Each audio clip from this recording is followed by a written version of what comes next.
Here you go. Hey, church family. Hey, I want to give you a little visual about what to expect when we relaunch our in-person gatherings on June 7th. Hopefully you have heard by now that we're relaunching our in-person gatherings June 7th to gather back together, both services, 9 and 10:45, and we'll be able to worship together on the same roof, in the same place at the same time, and be able to see each other. That'd be a wonderful opportunity to do. So I want to give you a visual about what to expect on that June 7th as you gather back on our campus together.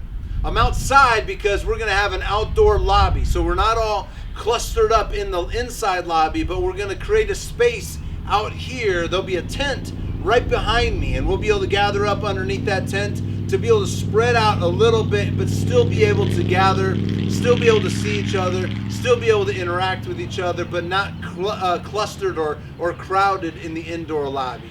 So we're starting out here. I also want to point out that we're going to designate our far right side entrance to the front part of the church as the entrance. And then the left-hand side of the doors will be the exit doors. And this just kind of help flow of traffic so that we can kind of enter one set of doors and exit the other set of doors, just to kind of help so we're not bumping into each other unnecessarily. Well, let's go into the lobby. I'll show you kind of some of the other changes we've made that might help us have a better understanding of what it looks like on that June 7th.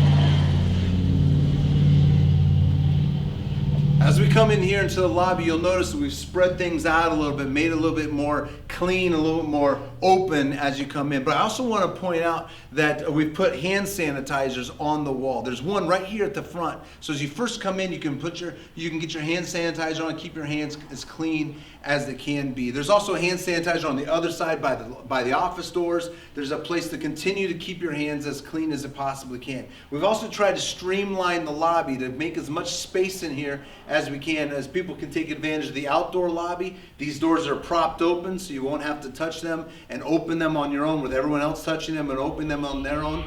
So we'll keep that spread out as much as we possibly can. We're also going to come over here into the hospitality area, and I want to show you some of the differences, some of the changes that we've made in hospitality. If you want to come and get a hot chocolate or get a cup of coffee, or you want to get some milk or some juice or something else, we still would love to serve you in that way. But instead of having self-serve, we're going to have the people in the hospitality serve us. So you come up to the front. So if you're going to come and you're going to get a cup of coffee, you say, oh, Michael Jordan's serving coffee today. That's kind of nice. It's a nice little treat. So you come up to ask Michael to have a cup of coffee and say, Michael, I want to have a hot chocolate, or I want to have a cup of coffee. He'll serve you, pump it up for you, and then be able to hand it to you so that it's not self-serve coffee or juice or milk or hot chocolate, but it's being served by those in the hospitality area. Well, let's go in the worship center. I'll show you some of the changes we've made in the worship center during this time as well. First, you'll notice that these doors are going to stay open. So as you come in, you don't have to be opening these doors on your own and be touching everything that everyone else is. You just come right on into the worship center. I also will remind you again, there's a hand sanitizer right here as you come into the worship center as well. So you can do that right away and then and be able to take care of that and going from there. Also, one of the questions we're being asked is, what about tithes and offerings? How are we going to take a tithe and offering? How can we participate in that? As always, you can continue to do that online in the online campus. That'll always be an option. But we've also got these offering boxes, and these offerings boxes are on this side of the worship center as well as the other side. There's hand sanitizer on that side. There's also an offering box. Those offering boxes, you can place your offering, your tithe, right there in the box, a communication card, any way that you want to be communicating with us. You can drop that in those boxes, and we'll be sure to do that and be sure to be able to get with you, get the information to you that you're asking. Also want to just make note about how these chairs are set up. You'll notice that they're spread out, so that people can sit in their clusters of families, 2, 4, 5, 3, however your family may come, shapes and sizes. We'll have some chairs set out for you so that you can sit together as a family, spread out still, so we can do as best we can. Last thing I'll show you is that these tables back here, and these tables are designated for families with young children.